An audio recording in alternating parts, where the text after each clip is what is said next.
Well, a lot has already been said about Douglas Murray and Joe Rogan conflict that happened on Joe Rogan Experience. And I am, as a matter of fact, very late on giving my opinion on it.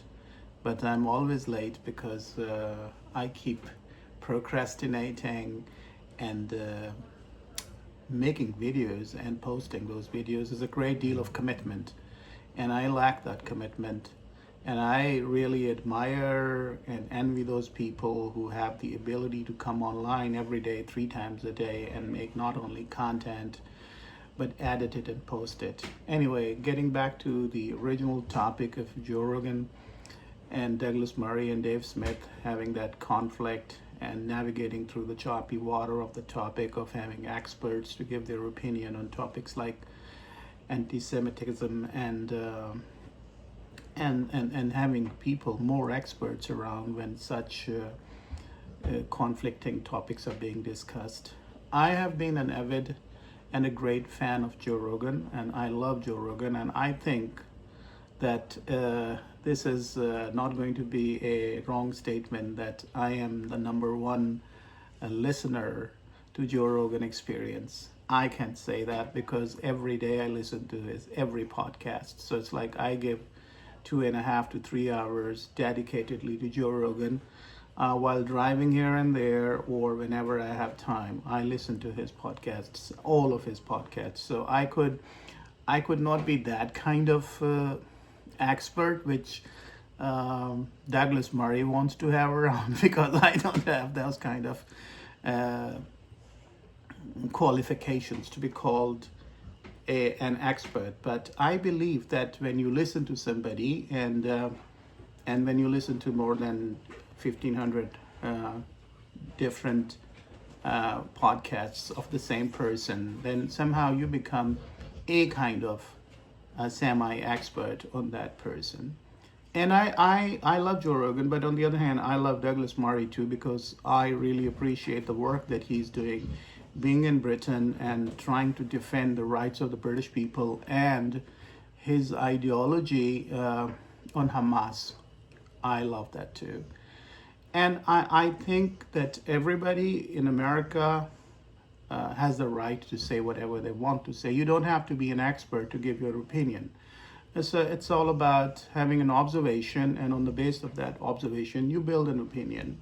And you don't have to have a PhD in that particular topic or a subject to give your opinion on it. And on top of all this, I mean, don't no disrespect to those PhDs.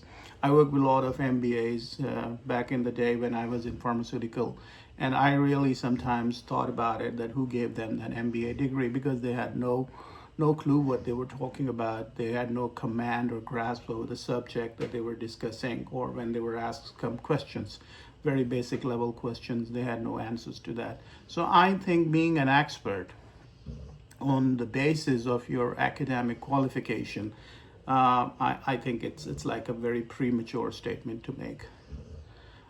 So it's very difficult for a person like me, who is no expert, and yet Douglas Murray said that people like me, who says I'm not expert, and yet I'm going to give an honest opinion about it. So on this very thing, I tend to disagree respectfully with Douglas Murray that people who are not expert in certain subjects or certain topics should refrain from giving comments. But there are sensitive topics like Douglas Murray's talked about one of the guys who came to Joe Rogan Experience, and he talked about Churchill and blaming Churchill for being a villain in the Second World War. And then they also talked about the Gaza war, the Palestine war, and how it's working.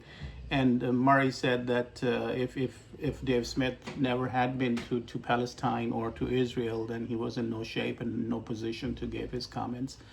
I think the second part, that being there and interacting with people, makes more sense because I am here in the United States for almost 5 years now, and every time I interact with American people and I talk about the Islamic fundamentalism and radicalism in Pakistan, and then I tell them that how I see that all the Muslim friends that I have 99.9% of my friends are Muslim and they're great people. So I'm not making an offensive comment on being Muslim, but I mean the ideology of Islam, I always criticize it, just like many other people.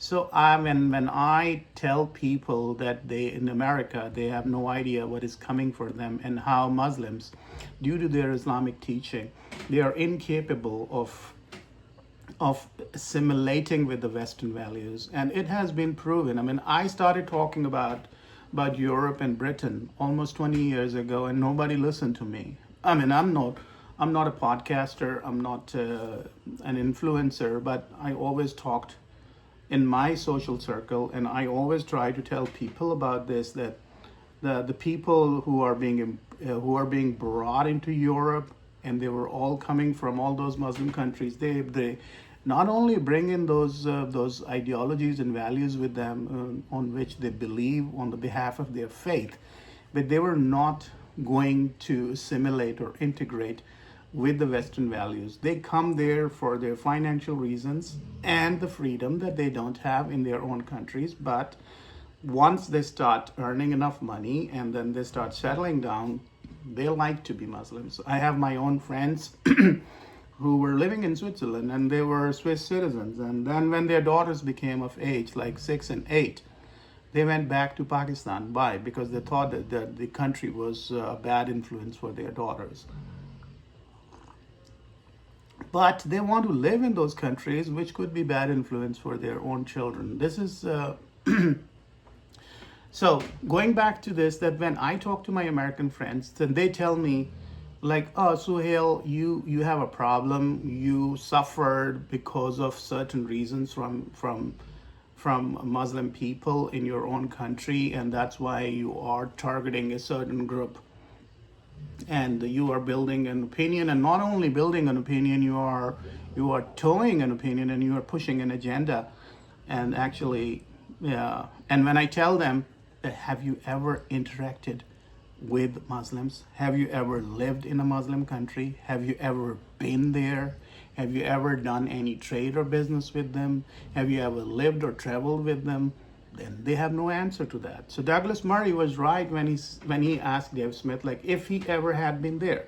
Like all my Muslim friends, and I was a big boss in a pharmaceutical company, on many companies, and every time I was traveling with them, all my sales managers and product managers and national sales managers and business unit heads and all those people sitting next to you, next in the passenger seat, and you are driving with them, and they start preaching Islam to you, and they start giving dawah to you to convert to Islam, telling you, like, you are such a great person. You have everything, education, knowledge, skill set, vision, whatever is required, and you are a good person. You deal people fairly. The only thing missing is in you is that you are not a Muslim. And you have no way to refuse them. I mean, I had a way to refuse them, I mean, politely, but never disrespectfully, because I knew that if we wanted to live in that country and continue doing my job, I have to be respectful and deny at the same time. And many people in such situations, they give up because the pressure is enormous on them. So being there in the real situation and feeling the heat of the real situation and dealing with the people, it is very important to really know what's going on over there. So if Dave Smith says that it's not important to be there, and if he's not there, then he shouldn't be stopped from making comments. So like going there, I agree with Dave Smith in a certain way that, okay, you can still make comment by reading news and watching social media and developing your opinion, and he's like a very well-read person. That's what Joe Rogan said in yesterday's podcast. But then going back to this, that Joe Rogan talks a lot about so many things, and those are his opinions, and then he brought in very good people who give their own opinion and then blend in and they develop a different opinion sometimes too. And Joe Rogan has the ability, not to counter argument people, and he has the ability to make people say what they want to say, and then he listens to their opinion. Like in one time, if he's interacting with an atheist, this is just an example I'm quoting. He listens to the atheist, and then when Mel Gibson goes there and he starts talking about Christianity, he listens to it too. When not only listens to it, like that guy, what was his name, Veshoff, yeah, maybe. That guy, when he came to his podcast and he tried to explain to him about Shroud of Turin and Islam and all that and Book of Isaiah, Joe Rogan was like listening to him, all that thing, and he was showing great kind of reverence and respect to what he was saying. So that's why I admire Joe Rogan. But then going back to what Douglas Murray said, you need to have more experience and verify all this information because these people are toxic and they are pushing a kind of an agenda which could be like entirely dangerous. And I agree to that. And I give an example from Joe Rogan Experience, one of the podcasts. Like this guy, I don't remember his name. He came in, he has another podcast, and he started talking about one of his guests that he invited on that podcast. And it happened on Joe Rogan Experience. And this guy said that he had a guest on his podcast. And that guest and one of his friends, they went somewhere to Canada to just live in the wild for some time. And they were living on a riverbank by themselves. And one day, two people came through the river on a handmade raft. And one of them introduced himself as John the Baptist. And then this John the Baptist, he started stealing and stealing their food, stealing their clothes. And in the end, his partner, the guy who came with him, he left him in one day, and he was left alone. And he was told to, and this John the Baptist was told by that guy to leave. So he left, but he left with when he left, he stole one of the sleeping bag and some snow boots with them. And one day they found a sleeping bag hanging somewhere, and the guy was lying dead in that sleeping bag, and the boots were hanging outside. And then they started talking about it, and this guy starved himself to death because maybe there was no food. That was not a deliberate effort, but maybe he slept and he died because he had not enough food.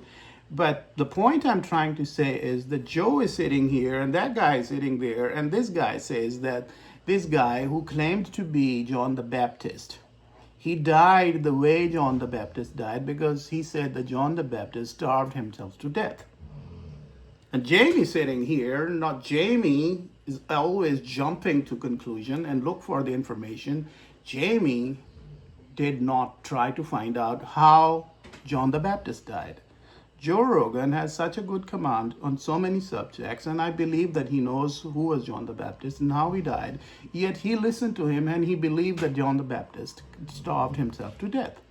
As a matter of fact, we all know, whoever have read Bible once or they know Jesus, that John the Baptist was a prophet, according to Jesus, was the last prophet, who was beheaded by Herod because he issued a decree against Herod for marrying his brother's wife.